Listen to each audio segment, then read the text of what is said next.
אנחנו איתך עכשיו.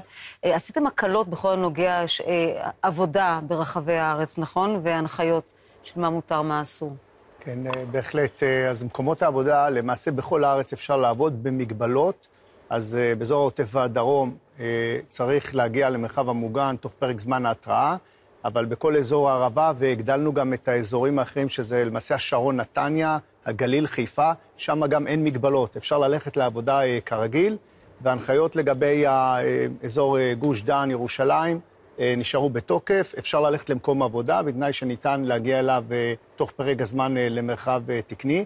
ולאור העובדה הזאת שהקלנו גם בלימודים וגם בעבודה, יש יותר תנועה בכבישים. מרגישים. ולכן חשוב להעביר את ההנחיה של מה עושים בזמן הזקה כשאני בנסיעה. אז יש שני מצבים. אם אני בשטח עירוני, וניתן להגיע למרחב מוגן תקני, עוצרים בצד הדרך, יוצאים מהרכב ונכנסים לבניין. אם יש שם מקלט, נכנסים אליו, ואם לא, עולים קומה אחת. בכל מקרה, לא נשארים בקומת הלובי, כי המקום הזה הוא מאוד מאוד מסוכן.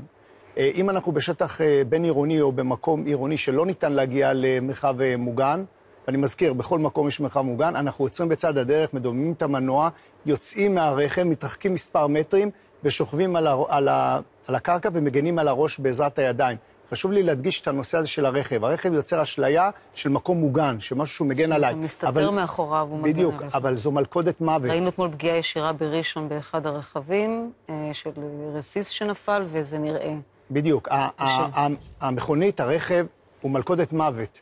רסיס שפוגע ברכב, אם זה במכל הדלק או זכוכיות שמתנפצות, הן יכולות לפגוע בנו, וחשוב מאוד הנושא הזה, זה פעולה יחסית פשוטה, לצאת מהרכב, פשוט כמה מטרים להתרחק ולשכב על הקרקע ולהגן על הראש. ההנחיות האלה, יש לנו הרבה מאוד דוגמאות שמצילו הרבה מאוד חיים, וחשוב שכל האזרחים ימשיכו להישמע להנחיות פיקוד העורף. עוד פעם, אני חוזר ומחבר את זה לחוסן הלאומי שלנו, שנצמצם את כמות הנפגעים בעורף, זה הניצחון של העורף, כלפי האויבים שמנסים לפגוע בנו בכל דרך. אוקיי, תודה רבה לך.